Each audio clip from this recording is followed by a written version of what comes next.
एक सवाल है जो एक तरह से पाठशाला वाला सवाल है। सूरज कश्यप पूछ रहे हैं कि पोर्टफ़ोलियो में कितने शेयर होने चाहिए और कितना वेटेज मतलब किसको कितना वेटेज देना चाहिए, किस सेक्टर में सबसे ज़्यादा वेटेज दिया जाना चाहिए? तो एक पूरे पोर्टफ़ोलियो का स्ट्रक्चर अगर बनाना है किसी एक निवेशक को, तो कैसे सोचे, कैसे देखे?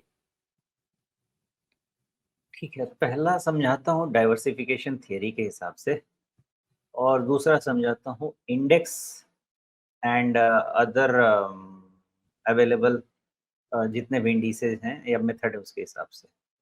जो हमको पढ़ाया गया है डाइवर्सिफिकेशन थियरी के हिसाब से 20 से 25 स्टॉक एक डिसेंट डाइवर्सिफाइड पोर्टफोलियो माना जाता है और ये माना जाता है कि 25 के ऊपर जाने पे डाइवर्सिफिकेशन बेनिफिट जो है उसकी मार्जिनल यूटिलिटी जो है मार्जिनल प्रोपेंसिटी जो है वो गिरती जाती है, उसमें बहुत ज़्यादा डाइवर्सिफिकेशन नहीं देखने को मिलता है, ऐसा थ्योरी में पढ़ाया गया है। तो एक ये बात है।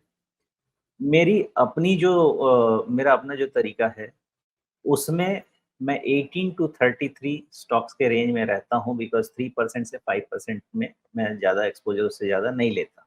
ओके। लेकिन कभी-कभी ऐसा होता है कि कुछ एक पोर्टफोलियो स्टॉक 7-8% 9% भी पहुँच जाते हैं, उसमें भी अब फॉर एग्ज़ाम्पल के लिए मान लीजिए कि अब स्टेट बैंक पड़ा हुआ है नीचे से, तो स्टेट बैंक कोई बेचने की चीज़ तो होती नहीं।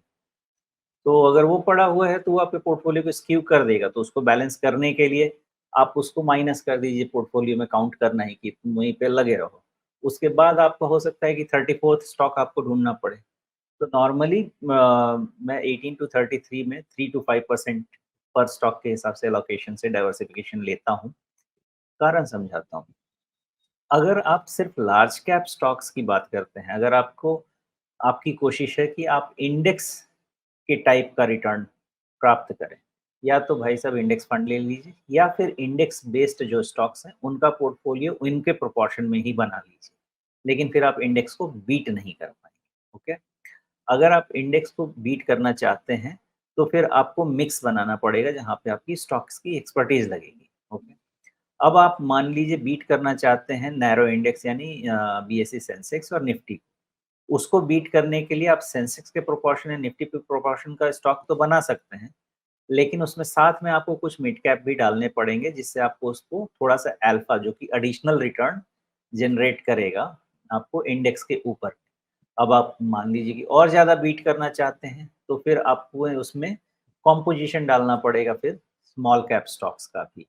तो आप इंडेक्स से कितना ऊपर परफ़ॉर्म करना चाहते हैं, उसके हिसाब से आपको लार्ज कैप, मिड कैप और स्मॉल कैप का कॉम्बिनेशन बनाना पड़ेगा।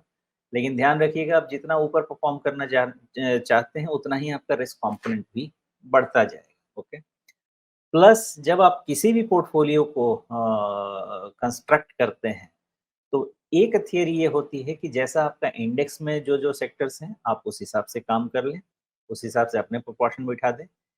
नहीं, तो जो सेक्टर्स आपको लगता है कि इंडेक्स में बहुत ठीक नहीं करेंगे और आपको एडिशनल इंडेक्स वाले सेक्टर फॉर एग्ज़ाम्पल मान लीजिए कि आपको रियल एस्टेट में कुछ पोज़ीशन बनाना है। अब रियल एस्टेट वाले शेयर्स तो आपको ज़्यादा इंडेक्स में दिखेंगे नहीं।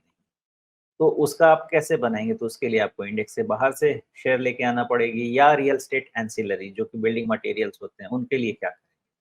उनके लिए आपको बाहर से इंडेक्स के बाहर से स्टॉक्स उसमें इंट्रोड्यूस करने पड़ेंगे।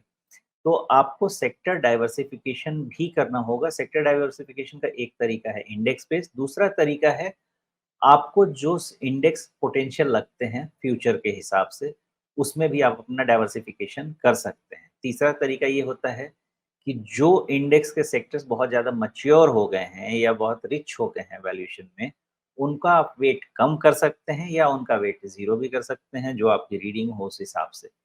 तो डाइवर्सिफिकेशन भी होगा, सेक्टर्स भी आपके इंक्लूड होंगे, आप इंडेक्स रिलेटेड भी पोर्टफोलियो बना सकते हैं और इंडेक्स से बेटर करने के लिए मिड कैप और स्मॉल कैप का उसमें तड़का भी लगा सकते हैं। जी, तो अगर इंडेक्स वाले शेयर उसी अनुपात में लेने हैं, तो सीधे-सीधे इंडेक्स फंड ही क्यों ना ले लें?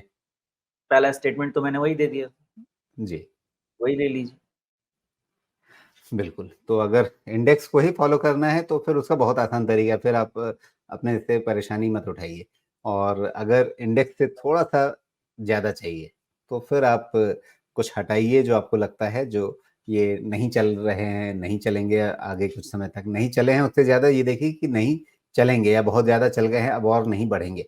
वैसे हटाइए या जिसमें आपको लगता है कि वैल्यू है, उस हिसाब से आगे पोटेंशियल है और आप इंतज़ार कर सकते हैं, उतना समय उसको दे सकते हैं, वैसे जोड़िए। तो अगर वो जोड़-घटाव करने की आपको खूबी मालूम है, आपको पता है कैसे करना है, तो उस हिसाब से अपना पोर्टफोलियो बनाएँ। और बाकी कितना अनुपात रखना है, कैसे रखना है, कितने शेयर रखने हैं, वो सब चीज़ें सोमेश जी ने आपको अपना तरीका बताया। आप उसके हिसाब से और अपनी पढ़ाई करें। बहुत सारे दूसरे तरीके भी आपको मिलेंगे जब आप रिसर्च करेंगे। उन सब के हिसाब से जो सोमेश जी ने बताया, जो आपको दूसरा कुछ भी पढ़ने को मिल सकता है, सबके हिसाब से आप अपना एक अलग तरीका बनाइए जो आपके अपने मिजाज को सूट करे बिल्कुल। क्योंकि जो सोमेश जी करते हैं, वो ज़रूरी नहीं कि बिल्कुल आप वैसे ही कॉपी करके उतनी सफलता पा लें, जो खुद सोमेश जी पाते हैं। क्यों? क्योंकि उन्होंने अपने तरीके से अपना एक मेथड विकसित किया है। आपको अपना एक मेथड विकसित करना पड़ेगा जिसमें सोमेश जी ने जो इनपुट दिया, उसकी मदद आप